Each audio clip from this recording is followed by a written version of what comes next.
حضور صلی اللہ علیہ وسلم فرماتے ہیں، جس کا مفہوم ہے، میں نے جنت میں دو قسم کے لوگوں کو کثرت سے دیکھا۔ فرمایا ایک تقویٰ والے اور دوسرے اچھے اخلاق والے۔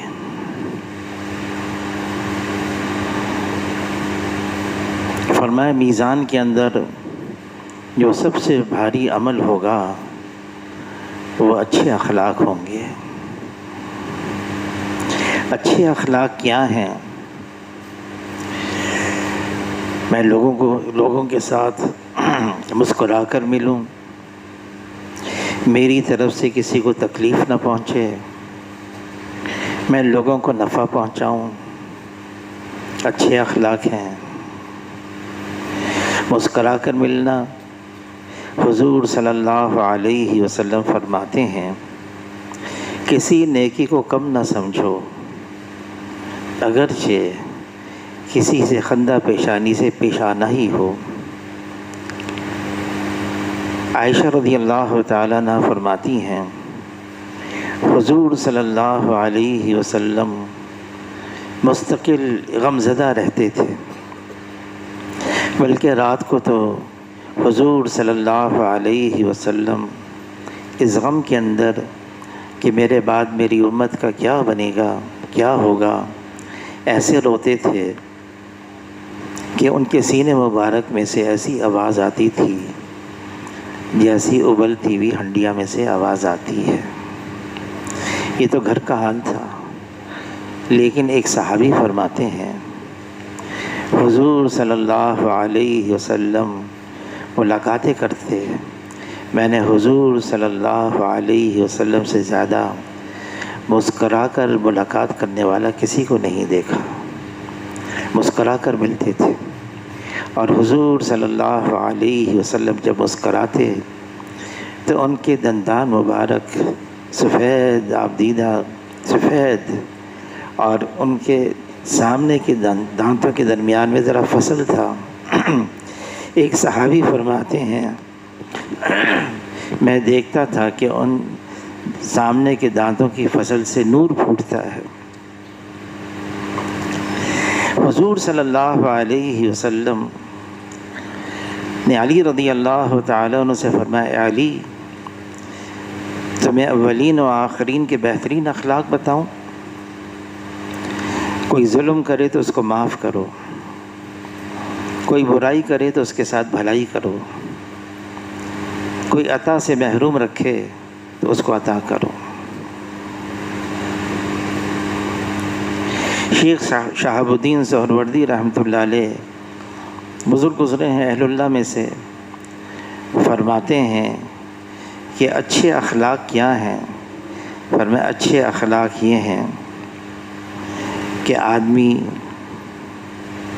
دوسروں کے ساتھ بھلائی تو کرے، لیکن لڑائی جھگڑے سے اعتراض کرے۔ لڑائی جھگڑا نہیں، غصے کو ترک کر دے، اور فرمایا کہ نرمی اور بردباری کو اختیار کرے۔ اور شیخ شہاب الدین سہروردی رحمۃ اللہ علیہ فرماتے ہیں یہ تو صوفیہ کے اعلیٰ ترین اخلاقوں میں سے اخلاق ہے۔ حضور صلی اللہ علیہ وسلم کی مبارک زندگی، کسی نے آ کے عائشہ رضی اللہ تعالیٰ سے پوچھا کہ حضور صلی اللہ علیہ وسلم کے اخلاق کیسے تھے؟ عائشہ رضی اللہ تعالی عنہ نے الٹا سوال کیا، کیا تم نے قرآن نہیں پڑھا؟ کہا قرآن پڑھا ہے۔ کہا یہی تو حضور صلی اللہ علیہ وسلم کے اخلاق ہیں جو قرآن میں ہیں، اور اللہ تعالیٰ کلام پاک میں حضور صلی اللہ علیہ وسلم کے اخلاق کی قسم کھاتے ہیں انک لعلی خلق عظیم۔ حضور صلی اللہ علیہ وسلم کے اخلاق بہت بلند تر ہیں۔ کسی نے یوں کہا کہ جنتی جنت میں جائے گا تو اس کو قد ملے گا بمثل آدم علیہ السلام کا، بہت لمبا قد، اس کو جوانی ملے گی بمثل عیسیٰ علیہ السلام کی، اس کو آواز ملے گی بمثل داؤد علیہ السلام کی، اس کو حسن ملے گا بمثل یوسف علیہ السلام کا، اور اس کو اخلاق ملیں گے بمثل جناب رسول اللہ صلی اللہ علیہ وسلم جیسے۔ مولانا یوسف لدھیانوی صاحب رحمۃ اللہ علیہ فرمانے لگے کہ اچھے اخلاق کیا ہیں؟ آدمی دوسروں کے عیوب سے اندھا ہو جائے، اس کی نظر صرف اپنے عیوب پر ہو،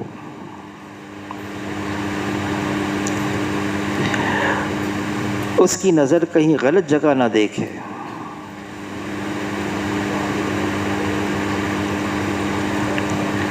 اس کی زبان سوائے خیر کے کچھ اور نہ بولے، خیر کی بات ہے تو خیر کی بات کرے ورنہ خاموش رہے۔ فرمایا اپنا دل سب کی طرف سے صاف رکھے، کسی کی طرف سے کوئی مشکل آئے، سختی آئے، کسی کی طرف سے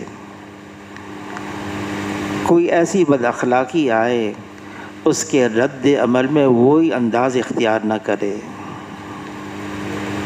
اپنے لہجے کو نرم رکھے۔ پھر فرمایا کہ فقراء مسلمین کے ساتھ بھلائی کرے، بلکہ ہر مخلوق، اللہ کی ہر مخلوق کے ساتھ خیر خواہی کا جذبہ ہو، چاہے وہ مخلوق انسان ہو چاہے وہ حیوان ہو، شفقت رحمت کا برتاؤ کرے۔ فرمائیے اونچے اخلاق ہیں، اچھے اخلاق ہیں۔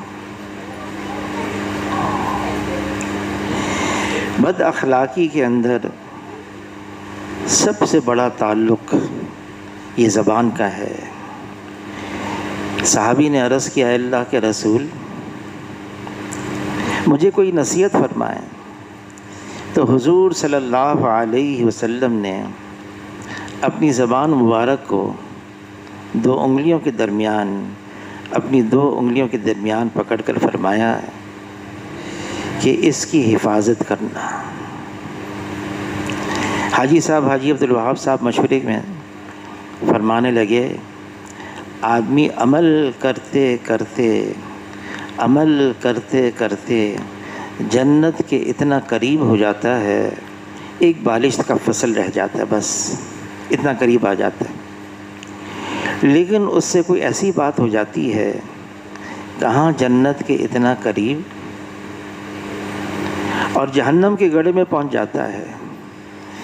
تو حاجی صاحب فرمانے لگے، وہ کون سی بات ہوتی ہے؟ اس کی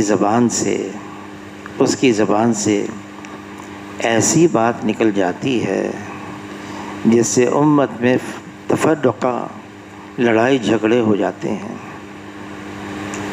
حدیث پاک کا مفہوم ہے، جب آدمی صبح کو اٹھتا ہے، سارے اس کے بدن کے اعضاء اس کی زبان کے سامنے ہاتھ جوڑ کر یوں کہتے ہیں، اگر تو صحیح ہے تو ہم صحیح ہیں، اور تو بگڑی ہوئی ہے تو ہم بھی بگڑے ہوئے ہیں۔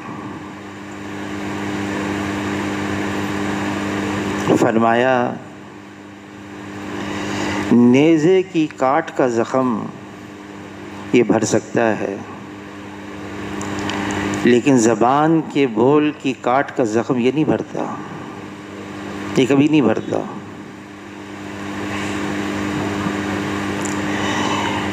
میں کیا بول رہا ہوں، میں کیا بات کر رہا ہوں، صرف الفاظ ہی نہیں، لہجہ بھی بہت ضروری ہے۔ لہجہ، میں کس لہجے میں بات کر رہا ہوں۔ کسی نے مامون رشید سے، جو ہارون رشید عباسیہ دور کے بہت بڑے بادشاہ تھے، ان کے بھائی مامون رشید سے کسی نے دین کی بات کی، سخت لہجے میں کی، تو مامون رشید فرمانے لگے دیکھو اللہ نے تم سے بہتر کو مجھ سے بدتر کے پاس بھیجا، یعنی موسیٰ علیہ السلام فرعون کے پاس بھیجا، اور یوں فرمایا قولا قولا لینا، بات کرنا فرعون سے نرمی سے، لہجہ نرم ہو۔ حضور صلی اللہ علیہ وسلم غصے میں بھی زور سے نہیں بولتے، چیخ کر نہیں بولتے۔ ایک طالب علم تھا نیو ٹاؤن مدرسے میں، اب تو خیر وہ رائے کے مقیمین ہیں، بہت بڑے عالم ہیں، تو مجھ سے کہنے لگے میں جب بھی بیان کرتا ہوں، بات کرتا ہوں، تو میری آواز بیٹھ جاتی ہے۔ تو میں نے ان سے کہا تبلیغ میں وقت لگاؤ، تو مجھ پر بگڑ گئے، اس کا تبلیغ سے کیا واسطہ ہے؟ میں نے کہا تبلیغ میں آپ وقت لگائیں گے تو آپ کو پتہ چل جائے گا کیا بولنا ہے، کتنا زور سے بولنا ہے، آواز نہیں بیٹھے گی آپ کی۔ آدمی بولے اور کتنا زور سے بولے۔ تو میں نے ان سے کہا یہ تبلیغ میں سیکھ جائے گا۔ تو ابھی چند مہینے پہلے ان صاحب نے مجھے یاد دلایا، یاد ہے آپ نے مجھ سے یہ کہا تھا؟ تو میں تو بھول گیا تھا، مجھے یاد آ گیا، میں نے کہا میں نے آپ سے کہا تھا یہ۔ کتنی آواز نکالنی ہے۔ حضور صلی اللہ علیہ وسلم غصہ آتا تھا ان کو، آیا ہے، اور عائشہ رضی اللہ تعالیٰ عنہ فرماتی ہیں حضور صلی اللہ علیہ وسلم کو کبھی اپنی ذات کے لیے غصہ نہیں آیا، کبھی کسی دنیاوی غرض کے لیے غصہ نہیں آیا۔ ہاں کوئی امر حق کی مخالفت کرے پھر حضور کو غصہ آتا تھا، اور غصے کی نشانی کیا تھی؟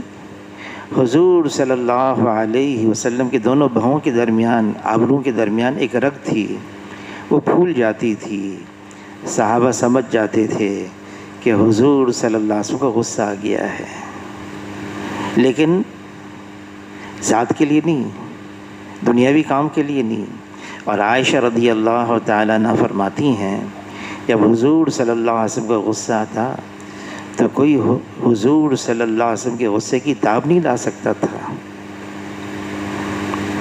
غصہ آتا تھا ذات کے لیے نہیں، دنیاوی کام کے لیے نہیں۔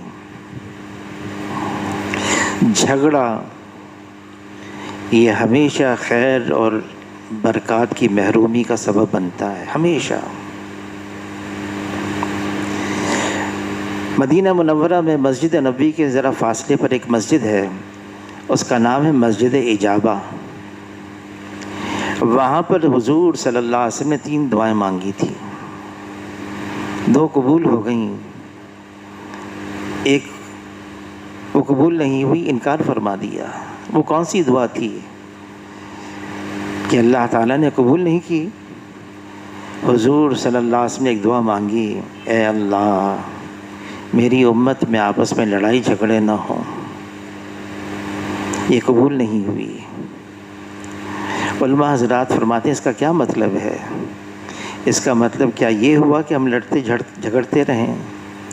اس کا مطلب یہ ہوا کہ دیکھو حضور کی یہ دعا کو اللہ نے قبول نہیں کی، اب احتیاط سے رہنا پڑے گا، سنبھل کے رہنا پڑے گا، پھوک پھوک کے پاؤں قدم رکھنے پڑیں گے، کہیں آپس میں لڑائی جھگڑے نہ ہو جائیں۔ حضور صلی اللہ علیہ وسلم نے حوصلہ افزائی کی ہے اس بات کی، جھگڑا چھوڑ دو۔ یوں فرمایا جس کا مفہوم ہے کوئی ناحق پر ہوتے ہوئے جھگڑا چھوڑ دے، یا مذاق میں بھی جھوٹ بولنا چھوڑ دے، میں جنت کے کنارے پر محل کی ضمانت دیتا ہوں۔ اور کوئی حق پر ہوتے ہوئے جھگڑا چھوڑ دے، حق پر ہوتے ہوئے، حق ہے اس کا، بالکل صحیح ہے وہ، اور حق پر ہوتے ہوئے یہ کون فرما رہے ہیں؟ جناب رسول اللہ صلی اللہ علیہ وسلم۔ کوئی حق پر ہوتے ہوئے جھگڑا چھوڑ دے، میں جنت کے وسط میں محل کی ضمانت دیتا ہوں۔ کون ضمانت دے رہے ہیں؟ جناب رسول اللہ صلی اللہ علیہ وسلم۔ کوئی اپنے اخلاق کو بہت بلند کر لے، بہت بلند کر لے اخلاق کو، بہت اس نے تکلیف پہنچائی، بہت دکھ دیا، بہت اذیت دی، اپنے اخلاق کو بہت بلند رکھے۔ فرمایا جناب رسول اللہ صلی اللہ علیہ وسلم نے، میں جنت کے اعلیٰ مقام پر محل کی ضمانت دیتا ہوں۔ اللہ تعالیٰ نے کلام پاک میں ہم سے مخاطب ہو کر ایک بات فرمائی ہے۔ وہ بات کیا ہے؟ لمن صبر وغفر، صبر کرے آدمی، معاف بھی کر دے، دل بھی صاف کر دے، لمن صبر وغفر، پھر اللہ تعالیٰ یہ بھی فرماتے ان ذالک لمن عزم الامور، یہ بڑے ظرف کی بات ہے، ہمت کی باتیں ہیں، بڑا دل گردہ چاہیے۔ دنیا میں زندگی گزارنے کے طریقے ہیں، ایک یہ ہے کہ جو میں کہہ رہا ہوں وہ بات مانی جائے، جس پر لڑائی جھگڑے ہوتے رہیں، میں صحیح ہوں، میں حق پر ہوں، خوب جھگڑے ہوں، ایک طریقہ یہ ہے۔ فرمایا مولانا یوسف لدھیانوی صاحب نے، مجھ سے بڑی محبت کرتے تھے مولانا یوسف لدھیانوی صاحب رحمۃ اللہ علیہ، منڈگمری، پہلے ساہیوال کا نام منڈگمری تھا، وہاں رہتے تھے۔ مولانا یوسف بن نوری صاحب رحمۃ اللہ علیہ، اللہ نے ان کو ایک ملکہ دیا تھا، وہ یہ تھا کہ آدمی کو دیکھتے ہوئے پہچان لیتے اس کے اندر کتنی استعداد ہے۔ مفتی ولی حسن صاحب شیخ الحدیث بن گئے، پہلے ایک چھوٹا سا مدرسہ تھا لالو کھیت میں، وہاں پڑھاتے تھے۔ ایک دفعہ ملاقات ہوئی، ان کو لے کر آ گئے اپنے پاس مدرسے میں۔ مولانا یوسف لدھیانوی صاحب منگمری میں رہتے تھے، ساہیوال میں، اپنے خرچے پر فرماتے تھے ہر مہینے یہاں پر آؤ۔ وہ آتے تھے یہاں پر 10 دن کے لیے آتے تھے کراچی، اور مولانا یوسف بن نوری صاحب رحمۃ اللہ علیہ سے خوب فائدہ اٹھاتے تھے۔ پھر آخری وقت میں مولانا یوسف لدھیانوی صاحب رحمۃ اللہ علیہ نے اتنا قریب ہو گئے کہ تو میرے پاس آؤ، اکیلے آنا۔ میں ڈر گیا، میں نے کہا پتہ نہیں کیوں بلا رہے ہیں مجھے، کس کام کے لیے بلا رہے ہیں۔ پھر میں سمجھ گیا، میں نہیں گیا ان کے پاس۔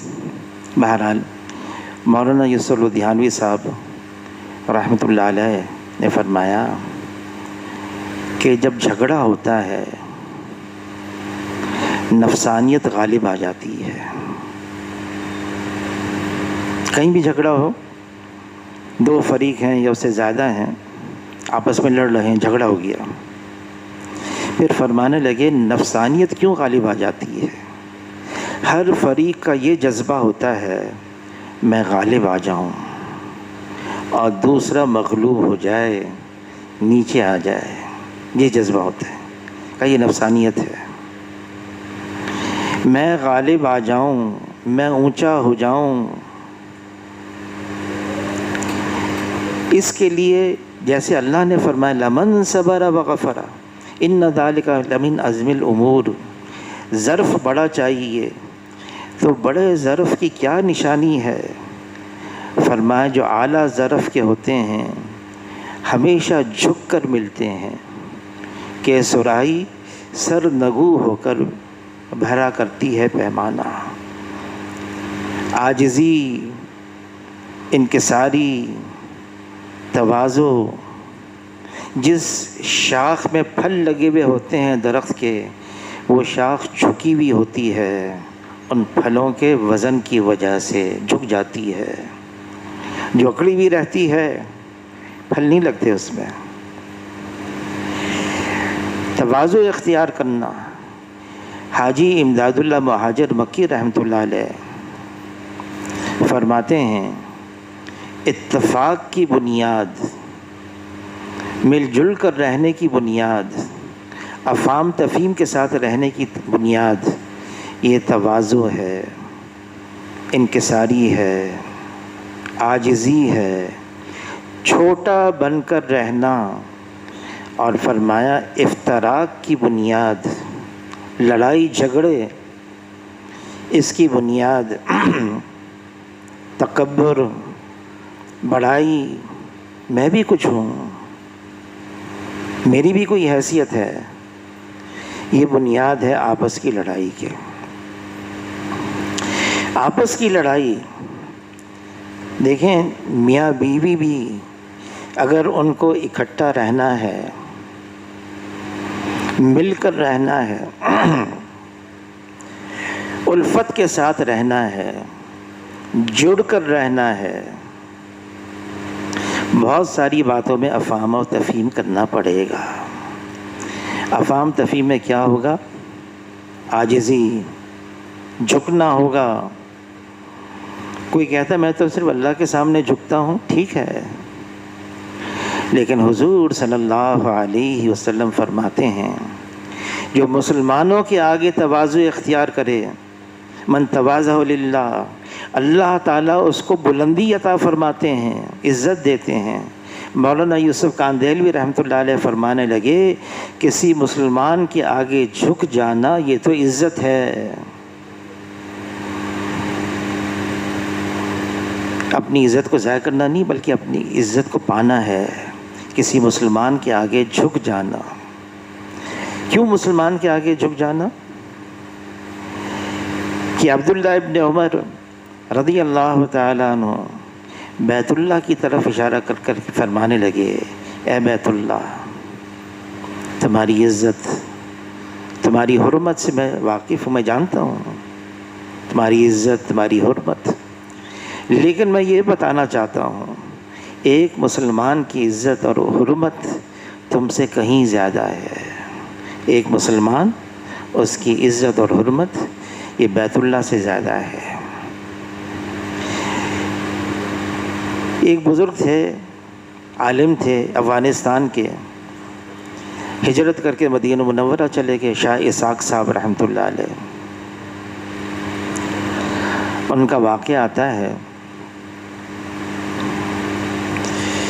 کہ مدینہ منورہ میں مسجد نبوی میں درس دیتے تھے، لوگ ان کو جانتے تھے، واقف تھے۔ ان کی ہمیانی وہ ٹوٹ گئی۔ ہمیانی ہوتی چمڑے کی ایک بیلٹ ہوتی ہے جس میں آدمی پیسے رکھتا ہے، جو احرام باندھ کے جانتے ہیں نا حج پر۔ اب تو خیر وہ چمڑے کی نہیں رہی اور دوسری اور بھی چیزیں آ گئیں، ان کی بنی ہوئی ہوتی ہے، تو چمڑے کی وہ ہمیانی تھی، وہ ٹوٹ گئی شاہ اسحاق صاحب رحمۃ اللہ علیہ کی۔ تو ایک گلی سے گزر رہے تھے، وہاں تھا، دیکھا کہ وہ ٹانکے لگا رہا ہے، موچی ہے۔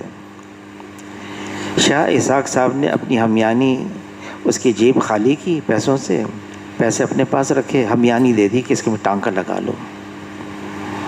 ایک نے دیکھ لیا پیسے ہیں، اس لیے کہا، اور سب کے سامنے بھی پیسے دکھانے نہیں چاہیے۔ نظام الدین میں ایک دفعہ ہم گئے بہت پہلے، ایک صاحب اعلان کرتے تھے، اپنے ایمان کی حفاظت کرو، اپنے سامان کی حفاظت کرو، اپنے مال کی خود حفاظت کرنی چاہیے۔ مولانا انعام الحسن صاحب رحمۃ اللہ علیہ کے پاس ایک صاحب آ کے کہنے لگے، اتنی محنت کی، ایک آدمی کو تبلیغ میں لگایا اور دوسری تنظیم والے اس کو لے کے چلے گئے، بڑا افسوس ہے مجھے۔ تو مولانا انعام الحسن صاحب رحمۃ اللہ علیہ فرمانے لگے، جیب تمہاری ہے، اس جیب میں تمہاری ہی چیزیں ہیں، کوئی اور آ کے تمہاری جیب سے تمہاری چیز نکال کے لے کے جاتا ہے۔ جیب تمہاری ہے، اس میں چیزیں بھی تمہاری ہیں، کوئی اور آتا ہے اور تمہاری ہی جیب سے وہ چیز نکال کے، تمہاری چیز نکال کے لے کے جاتا ہے۔ میرا سوال ہے کس کا قصور ہے؟ بھئی جیب تمہاری چیز، تم اس کی حفاظت کرو۔ بہرحال شاہ اسحاق صاحب نے پیسے نکالے اور وہ ہمیانی دے دی موچی کو ٹانکا لگانے کے لیے۔ ایک شخص نے دیکھ لیا، ٹانکا لگا دیا، پیسے ہمیانی میں رکھ لیے، آگے جانے لگے۔ جس نے دیکھ لیا اس نے خنجر نکالا، خنجر کا زمانہ تھا، اب تو بندوقوں کا زمانہ ہے۔ اس نے خنجر نکالا اور کہا یہ ہمیانی دے دو، ہمیانی نکال کے دے دی، آگے چلے۔ اب مسجد نبوی کے قریب ہی پہنچے ہیں، جس کو جو خنجر کہا کہ جس نے ہمیانی لی وہ شور مچانے لگا، چیخنے لگا، چلانے لگا۔ تو موچی قریب میں تھا، وہ بھاگ آئے، کیا ہوا؟ کہنے گا مجھ سے بڑی غلطی ہوئی، ایک بزرگ تھے، میں نے خنجر دکھایا، ان کی ہمیانی لے لی پیسوں کی۔ تو موچی نے کہا ارے یہ تو شاہ اسحاق صاحب کی ہمیانی ہے، ابھی تو میں نے اس میں ٹانکا لگایا ہے۔ کہا اس کی بینائی ختم ہو گئی، اس کو کچھ نظر نہیں آنے لگا۔ موچی نے اس کا ہاتھ پکڑا، بھاگتا بھاگتا مسجد نبوی کے قریب وہ داخل ہو رہے تھے، آواز دی حضرت اس کو معاف کر دیں، اس سے غلطی ہو گئی، اس کی بینائی چلی گئی۔ تو شاہ اسحاق صاحب رحمۃ اللہ علیہ فرمانے لگے میں نے تو اسی وقت اس کو معاف کر دیا، اس لیے میں نے معاف کر دیا کہ میں نے یوں سوچا مدینہ منورہ میں تو ساری مسلمان ہیں، کوئی غیر مسلم نہیں، اور اگر میں نے اس کو معاف نہیں کیا تو حشر کے میدان میں تو حضور صلی اللہ علیہ وسلم اپنی ساری امت کی سفارش کریں گے، شفاعت کریں گے۔ میں نے اگر اس کو معاف نہ کیا تو حضور صلی اللہ علیہ وسلم کو اتنی دیر اور لگ جائے گی اس کی سفارش اور شفاعت کرنے میں، اور حضور صلی اللہ علیہ وسلم کو اتنی دیر اور لگ جائے گی جنت میں جانے میں، اس لیے میں نے اس کو اسی وقت معاف کر دیا۔ مسلمان اس کی قدر کرنی ہے۔ مولانا یوسف لدھیانوی صاحب رحمۃ اللہ علیہ نے فرمایا مسلمانوں میں بھی فقراء سے محبت رکھنا، فقیر ہے، غریب ہے، زیادہ مال بھی نہیں، لوگ اس کو پہچانتے بھی نہیں۔ حضرت سہل رضی اللہ تعالیٰ عنہ فرماتے ہیں ہم حضور صلی اللہ علیہ وسلم کے ارد گرد جمع تھے، تو ایک آدمی سامنے سے گزرا، بہت ہی برق صاف ستھرے لباس پہنے ہوئے، بالوں میں کنگھی کی ہوئی، اکڑتا ہوا جا رہا ہے۔ حضور صلی اللہ علیہ وسلم نے پوچھا یہ کون ہے؟ تو عرض کیا اے اللہ کے رسول یہ تو بڑا مالدار آدمی ہے، صاحب حیثیت ہے، اونچے خاندان سے تعلق رکھتا ہے، اگر کسی سے بات کرے تو ہر ایک اس کی طرف دیکھنا شروع کر دیں، کسی کی سفارش کرے تو ہر ایک کسی کی سفارش کو پسند کریں، کسی کے یہاں منگنی کا پیغام بھیجے تو اس کے پیغام کو ہر ایک پسند کریں۔ یہ سن کر حضور صلی اللہ علیہ وسلم خاموش ہو گئے۔ تھوڑی دیر میں ایک آدمی سامنے سے گزرا، پیوند لگی ہوئی چادریں جسم کے اوپر، عاجزی سے جا رہا ہے۔ حضور صلی اللہ علیہ وسلم نے صحابہ سے پوچھا یہ کون ہے؟ عرض کیا اے اللہ کے رسول یہ فقراء مسلمین میں سے ہے، فقیر مسلمان ہے۔ اس پر حضور نے فرمایا جس کا مفہوم ہے اگر یہ دنیا پہلے جیسے انسان سے بھر جائے تب بھی اللہ کی نگاہ میں اس دوسرے انسان کی قدر و قیمت ہے۔ فقیروں سے محبت رکھو، حضور صلی اللہ علیہ وسلم کی تعلیمات میں یہ ہے۔ بلکہ عائشہ رضی اللہ تعالیٰ سے ایک عجیب بات فرمائی جناب رسول اللہ صلی اللہ علیہ وسلم نے۔ عائشہ رضی اللہ تعالیٰ عنہ حضور صلی اللہ علیہ وسلم کی چہیتی بیوی ہیں، ان سے جناب رسول اللہ صلی اللہ علیہ وسلم یہ فرما رہے ہیں جس کا مفہوم ہے عائشہ اگر کل کو حشر کے میدان میں مجھ سے ملنا چاہتی ہو 3 چیزیں کر لینا۔ اس میں سے ایک چیز یہ تھی کہ مالداروں کے پاس بیٹھنے سے اعتراض کرنا، مالداروں کے پاس بیٹھنے سے اعتراض کرنا۔ فرمایا وہ مالدار جس کے مال نے اس کے اندر اکڑ پیدا کر دی وہ تو مردہ ہے۔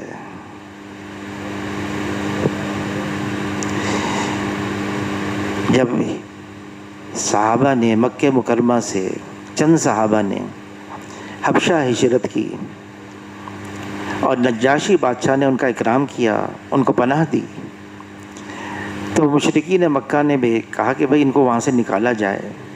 ابو سفیان کو بھیجا، جماعت بھیجی ان کے ساتھ۔ ابو سفیان نے، اب مسلمان تو نہیں تھا اس وقت، نجاشی سے جا کے بات کی، آپ ان کو نہیں جانتے کہ ایک شخص آیا ہے ہمارے شہر میں، اس نے نبوت کا دعویٰ کیا ہے۔ تو نجاشی نے یہ پوچھا، یہ بتاؤ جس نے نبوت کا دعویٰ کیا ان کے ساتھ کون ہیں؟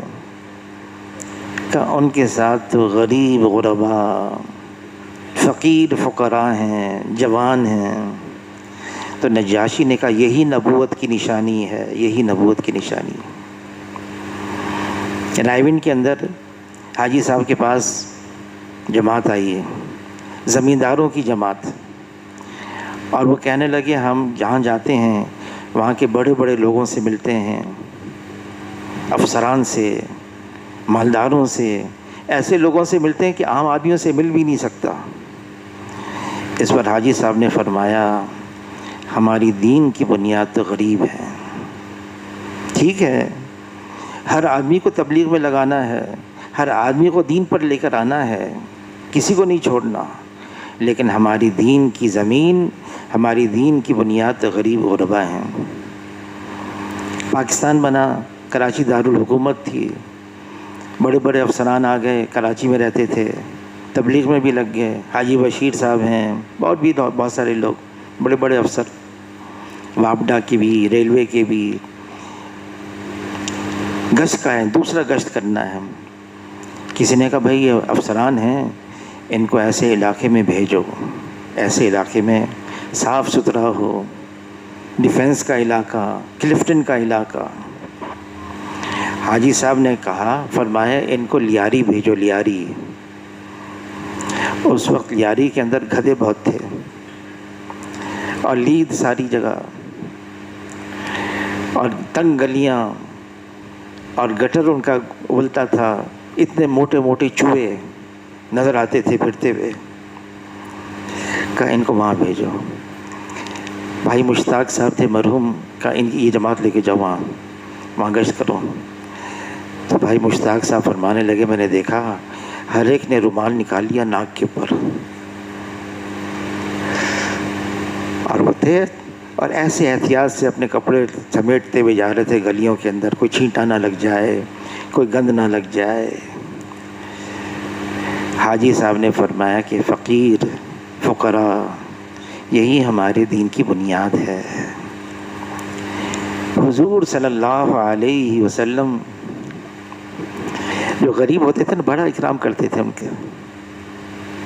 ایک دیہاتی تھا، اس کا کام یہ تھا کہ اپنے دیہات سے سبزیاں لے کر آتا تھا، شہر میں آ کے بیچتا تھا، اس کا نام تھا زاہد۔ تو حضور صلی اللہ علیہ وسلم بازار کی طرف نکلے، دیکھا زاہد ہے، اپنی سبزی لے کر آیا دیہات سے، پرانے سرانے کپڑے ہیں اس کے، پسینے میں شرابور ہے، سبزی بیچ رہا ہے۔ خاموشی سے حضور صلی اللہ علیہ وسلم پیچھے پیچھے آئے، دونوں باہوں سے اس کو پکڑ لیا پیچھے سے اور اٹھا لیا زمین سے۔ حضور نے فرمایا جس کا مفہوم ہے کہ میرا سودا کون خریدے گا، میرا سودا کون خریدے گا۔ زاہد نے حضور کی آواز پہچان لی، کہا اے اللہ کے رسول، آپ کا سودا بہت گھٹیا ہے، بہت گھٹیا ہے، اس کو کون خریدے گا؟ فرمایا نہیں، میرا سودا بہت بڑھیا ہے، میرا سودا بہت بڑھیا ہے، اس کا خریدار تو میں ہوں۔ آدمی بعض اوقات، اب یہاں پر ایک جماعت آئی تھی تو اس میں ایک نائجیریا کا تھا، ابھی گئی جماعت یہاں سے ہمارے مسجد سے، تو وہ مجھ سے پوچھنے کا آپ کو انگریزی آتی؟ میں نے کہا انگریزی آتی ہے۔ تو ایسے ہم بات چیت کر رہے تھے، تو میں نے کہا کہ آپ کو کوئی دقت تو نہیں ہوئی یہاں پر پاکستان آنے میں؟ کہنے کا بات یہ ہے کہ ہم لوگ کالے لوگ ہیں، ہمارے یہاں جو ہے وہ کرونا نہیں ہے، ہم گرے پڑے لوگ ہیں، کالے ہیں۔ تو میں نے کہا نہیں، آپ سپیریئر ہیں، اللہ نے آپ کی امیونٹی، قوت مدافعت بہت بنائی ہوئی ہے، اس وجہ سے آپ۔ تو کہنے کا نہیں ہم تو کالے ہیں۔ کہنے کا نہیں، اللہ نے آپ پر بہت فضل فرمایا ہے۔ جب میں نے کہا نا اللہ نے بہت فضل فرمایا، اس نے کہا بس یہی بات ختم ہو گئی، اللہ نے فضل فرمایا، اللہ نے فضل فرما دیا کہ اللہ نے ہمیں افریقہ میں بچا کے رکھا ہوا ہے۔ باقی جتنے یورپ ہیں، امریکہ ہے، دوسرے ہیں، ایسے ان کے اندر بیماری آ گئی ہے، اور ہمارے اندر اللہ نے محفوظ رکھا ہے۔ شور بہت ہے، بیماری ہے، شور بہت ہے، لیکن اللہ کا فضل ہے کہ کوئی ایسی بیماری نہیں ہے۔ اللہ کے نزدیک کون ہے، کتنا ہے؟ مال کی وجہ سے نہیں، عہدے منصب کی وجہ سے نہیں، ڈگری کی وجہ سے نہیں۔ ہاں، اللہ کے یہاں اگر فرق ہے تو تقوی کی بنیاد ہے۔ جو متقی ہے، پرہیزگار ہے، اللہ نے تو تقسیم کیا ہوا ہے مختلف قبائل کے اندر، مختلف علاقے والوں میں، زبان والوں میں، تعارف کے لیے، تفاخر کے لیے نہیں، تعارف کے لیے۔ ورنہ اللہ کے یہاں زیادہ مکرم اور محترم اس کی بنیاد تقوی ہے۔ جھگڑے کی بات آ رہی تھی، جھگڑا آدمی کیوں کرتا ہے؟ مولانا یوسف لدھیانوی صاحب رحمۃ اللہ نے لکھا ہے، جب آدمی کے دماغ میں یہ بات گھس جائے میں صحیح ہوں، سامنے والا غلط ہے، میں حق پر ہوں، سامنے والا ناحق پر ہے، مجھے آتا ہے اس کو نہیں آتا، یہ سمجھتا نہیں۔ جب یہ بات پیدا ہو جاتی ہے پھر جھگڑے شروع ہو جاتے ہیں۔ آدمی اپنے ذہن سے یہ نکال دے۔ مولانا یوسف کاندھیلوی رحمۃ اللہ علیہ فرمانے لگے، بڑے بڑے علماء تھے جو میرے پاس آئے اپنے آپ کو جاہل بنا کر، جاہل سمجھ کر آئے۔ بڑے بڑے علماء ان سے فرما رہے ہیں میرے پاس آؤ تو جاہل سمجھ کر اپنے آپ کو آؤ۔ فرمایا اللہ نے سورہ فاتحہ کے بعد کلام پاک کو الف لام میم سے شروع کیا ہے۔ الف لام میم ذالک الکتاب لا ریب فیہ، یہ حروف مقطعات ہیں۔ ان کا مطلب کیا ہے؟ اللہ عالم بمرادہ، اللہ اس کا مطلب جانتے ہیں۔ حکمت کیا ہے اس کی حکمت؟ فرمایا اس کی حکمت یہ ہے لا عالم، میں نہیں جانتا۔ جو یوں کہتا ہے میں نہیں جانتا اس کے پاس آدھا علم ہے، اور باقی آدھا علم حاصل کرنا اس کے لیے آسان ہے۔ مجھے آتا ہے، میں جانتا ہوں، میں سمجھتا ہوں، دروازہ تو بند ہے۔ موسیٰ علیہ السلام خضر علیہ السلام کے ساتھ تشریف لے جا رہے ہیں، دریا کے کنارے دیکھا چڑیا آئی اور آ کے چونچ میں اپنی پانی اٹھا کے لے کے چلی گئی۔ تو خضر علیہ السلام موسیٰ علیہ السلام سے فرمانے لگے دیکھو تم نے یہ دیکھا منظر، چڑیا آئی چونچ میں پانی اٹھا کے لے کے گئی۔ کہا دیکھا؟ فرمایا اللہ کے علم کے مقابلے میں جو ہم جانتے ہیں اس کی اتنی بھی حیثیت نہیں ہے جو یہ چڑیا ایک اپنی چونچ میں قطرہ لے کر دریا سے نکال کے لے کے چلی گئی۔ حضور صلی اللہ علیہ وسلم نے حجۃ الوداع کے موقع پر صحابہ کرام سے پوچھا، احرام باندھ کر آئے ہیں، عرفات کے میدان میں ہیں، لبیک اللہم لبیک پڑھ رہے ہیں، پوچھا جگہ کون سی ہے، دن کون سا ہے؟ عرفات کا میدان ہے، عرفہ کا دن ہے، حج کے لیے آئے ہوئے ہیں۔ جواب دے رہے ہیں صحابہ کرام اللہ اور اللہ کے رسول ہی جانتے ہیں۔ اور جب یہ جواب دے رہے تھے صحابہ کرام، واقعی واقعی واقعی ان کے ذہنوں میں یہ تھا جو ہم جانتے ہیں وہ ناقص ہے، وہ نامکمل ہے، جو اللہ اور اللہ کے رسول جانتے ہیں وہ کامل اور مکمل ہے۔ ہم کیا جانتے ہیں؟ ہمارے پاس کیا ہے؟ ہماری کیا حیثیت ہے؟ ایک دفعہ جماعت میں گئے ہم، بہت پہلے کی بات ہے، سیالکوٹ کے قریب ایک گاؤں تلونڈی بھنڈرا اس کا نام تھا، نام بھی ایسا تھا۔ وہاں سے ہم نوجوان پہلی دفعہ وصول کر کے لائے۔ اس وقت رائے کا مرکز چھوٹا تھا، مسجد چھوٹی، صحن وسیع تھا، صحن میں تشکیلیں ہوتی تھیں۔ تو ہم نے کہا یہ پہلی دفعہ آئے نوجوان ہیں، ان کی ایسے لوگوں کے ساتھ تشکیل ہو جائے جو پرانے ہوں، کچھ جانتے ہوں، یہ سیکھ لیں گے۔ تو ہم تلاش میں رہے، کراچی کے پرانے ساتھی مل گئے، 3-4 ساتھی، ہم نے ان کی منت سماجت کی، نئے آئے ہیں، لڑکے ہیں، ان کے ساتھ اگر آپ کی تشکیل ہو جائے کچھ سیکھ لیں گے، فائدہ ہو جائے گا۔ تیار ہو گئے، ان کو باہر صحن میں ہم چھوڑ کر آ گئے، ان کے ساتھ ہم خود مسجد میں آ گئے۔ تھوڑی دیر میں وہ جوان آ گئے، ہم ان کے ساتھ نہیں تشکیل کرتے۔ بھئی کیا ہو گیا، کیوں نہیں تشکیل کرتے؟ معلوم انہوں نے کیا کہا کہ ہم تو سیکھنے والے، ہم کو تو کچھ آتا نہیں، آپ نے ایسوں کے ساتھ ہمیں بھیج دیا۔ میں نے کہا بھائی وہ پرانے ہیں، یہاں کا رواج ہے، عادت ہے، یوں ہی کہتے ہیں ہمیں آتا نہیں۔ کہا نہیں وہ سچ مچ کہہ رہے تھے، وہ سچ مچ کہہ رہے تھے، ہمیں نہیں معلوم۔ مولانا سعید خان صاحب رحمۃ اللہ علیہ آخری وقت تک، پہلے پاسپورٹ میں پروفیشن لکھا جاتا تھا، پرانا پاسپورٹ تھا، پروفیشن لکھتے تھے، اسٹوڈنٹ، طالب علم، اور واقعی وہ اپنے آپ کو طالب سمجھتے تھے۔ مولانا جمشید صاحب فرمانے لگے ہم تو سیکھ تڑ ہیں، سیکھ تڑ۔ سیکھنے میں بھی جو سب سے نچلا درجہ ہوتا ہے، سب سے نچلا، چھوٹا بچہ ہوتا ہے نا، ابھی پینسل اس نے ہاتھ میں پکڑنا شروع کی اور اس نے کاغذ، اس کے ماں باپ نے کاغذ سامنے رکھا، اس نے لکیریں بنانا شروع کر دی۔ ماں باپ واہ واہ واہ واہ، کیا ہی اچھا لکھا ہے، کیا ہی اچھا لکھا ہے، کہ ہم تو وہ بھی نہیں ہیں۔ جب آدمی واقعی آپ نے آپ کو ایسا سمجھتا ہے، بلکہ حضور صلی اللہ علیہ وسلم نے معاذ رضی اللہ تعالیٰ عنہ سے فرمایا، معاذ اپنے آپ کو قبرستان والوں میں سمجھو، اپنے آپ کو مردوں میں سمجھ، زندوں میں سمجھ ہی نہیں، پھر نہ کسی بات کی خوشی ہے نہ کسی بات کا رنج ہے۔ میں تو کچھ بھی نہیں، میری کوئی حیثیت نہیں، اور واقعی منہا خلقناکم، ہم تو مٹی سے پیدا ہوئے ہیں نا، اور مٹی میں جانا ہے، اور مٹی سے اٹھیں گے، ہماری کیا حیثیت ہے؟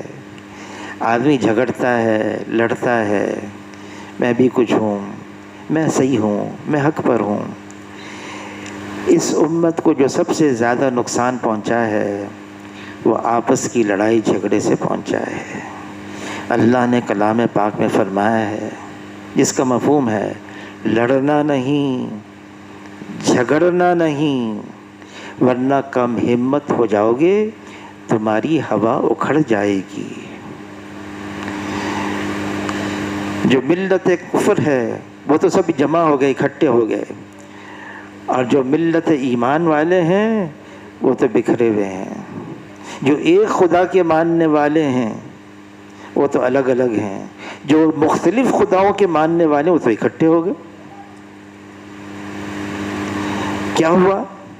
نفسانیت، نفس جو ہے یہ آدمی کو کہیں کا نہیں چھوڑتا ہے۔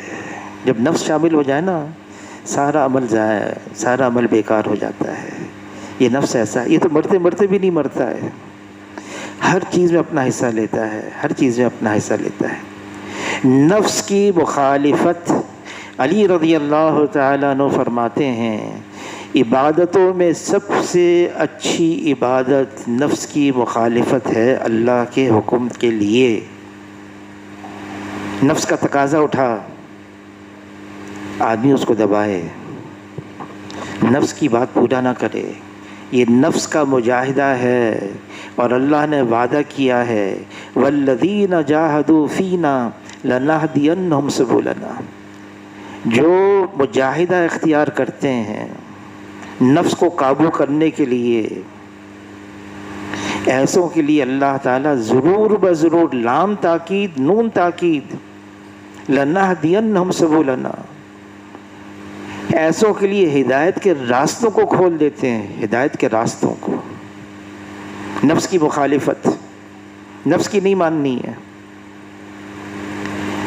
دو راستے ہیں، یا تو جی چاہی پر چلیں یا رب چاہی پر چلیں، یا حضور صلی اللہ علیہ وسلم کے طور طریقے اپنائیں یا جو غیر ہیں ان کے طور طریقے اپنا لیں۔ جس نے اپنے آپ کو اللہ کے سپرد کر دیا، رب چاہی، خواہشات کو کم، اور یہ پہلی سیڑھی ہے، رب چاہی۔ حضور صلی اللہ علیہ وسلم فرماتے اس کا مفہوم ہے کوئی شخص اس وقت تک مسلمان ہو ہی نہیں سکتا جب تک کہ اس کی خواہشات اس دین کے تابع نہ ہو جائے جس کو میں لے کر آیا ہوں۔ کچھ اللہ کی بھی مان لیں، کچھ اپنی بھی کر لیں، کچھ حضور کی بھی، کچھ یہود کی بھی، ایسا نہیں ہوتا۔ اللہ تعالیٰ فرما رہے ہیں پورے کے پورے اسلام میں داخل ہو جاؤ، ادخلوا فی السلم کافہ، پورے، آدھا تیسر آدھا بٹیر، پھر نہ ادھر کے نہ ادھر کے، نہ خدا ہی ملا نہ وصال صنم۔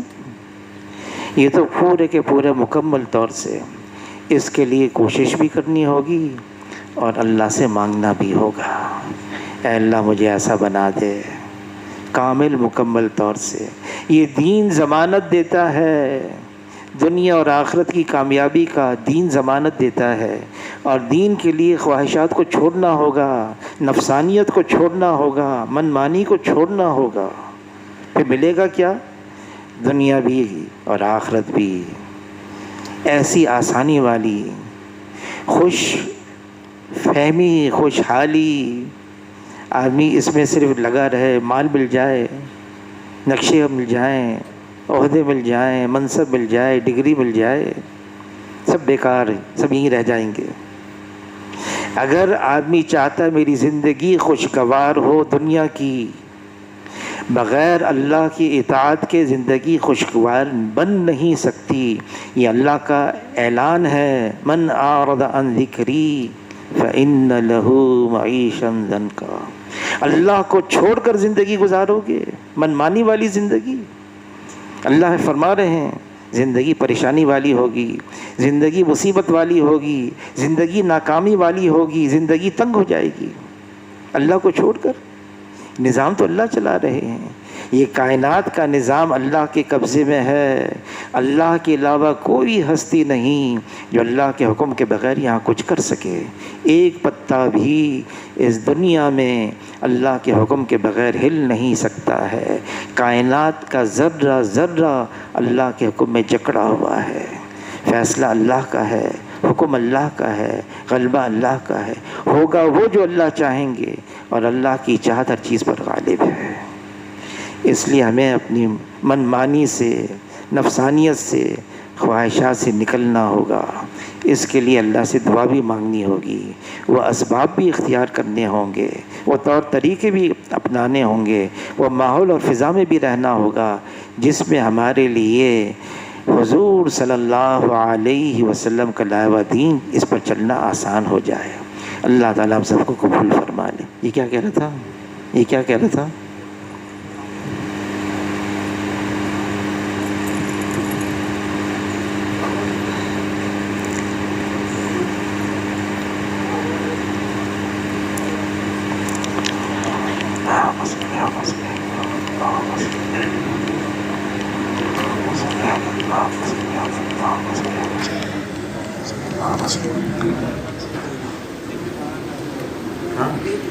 آئندہ مجلس نہیں ہوگی، آئندہ جمعے کو مجلس نہیں ہوگی کہ رائمن بلایا ہے، اس لیے آئندہ وقت جمعے کو، اس کے بعد والی جمعے کو انشاءاللہ مجلس ہوگی۔